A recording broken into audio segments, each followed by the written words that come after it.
आऊज़ु बिल्लाहि मिनश्शैतानिर्रजीम बिस्मिल्लाहिर्रहमानिर्रहीम। इस वक्त रात का तकरीबन 1 बज रहा है और हमारा एक अहम इजलास अभी मुनक्किद हुआ है, उस इजलास के अंदर हमने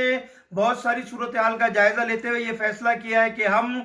सूबाई हुकूमत के रवैये को मुसलसल नोट कर रहे हैं, सूबाई हुकूमत के रवैये को मुसलसल देख रहे हैं कि आज जिस तरह हमारे ज़ायरीन की जो तजलील की गई है, तौहीन की गई है, हमारे लिए बड़ा अफसोसनाक अमल है। ऐसी सूरत हाल के अंदर कि जबकि ये ज़ायरीन 19 दिन बॉर्डर पर गुजार कर आए, उसको लाकर उनको यहाँ लाने के बाद फिर उनको 15 दिन यहाँ रखा गया और बड़े दावे किए गए, हमके लिए बड़े इकदाम किए, बड़े हमने उनको फैसिलिटेट किया, लेकिन वहां पर सूरत हाल ये कि जानवरों से बदतर सलूक है, सफाई का नाकिस इंतजाम है, खाना जानवरों की तरह थैली में दरवाजे से फेंक दिया जाता है और उसके साथ साथ जो वॉशरूम की सूरत हाल है वहाँ कबूतरों ने, परिंदों ने अंडे बच्चे दिए हैं, कोई सफाई का ख्याल नहीं है। हुकूमत दावे कर रही है कि हमने ये इकदाम कर दिए, हमने वो इकदाम कर दिए। हम किसी सूरत अपने लोगों की तजलील होने नहीं देंगे। और मैं आपको इसके साथ साथ बताता चलूं कि अब सियासत हो रही है, वफाक और सूबा आपस में सियासत में लगा पड़ा है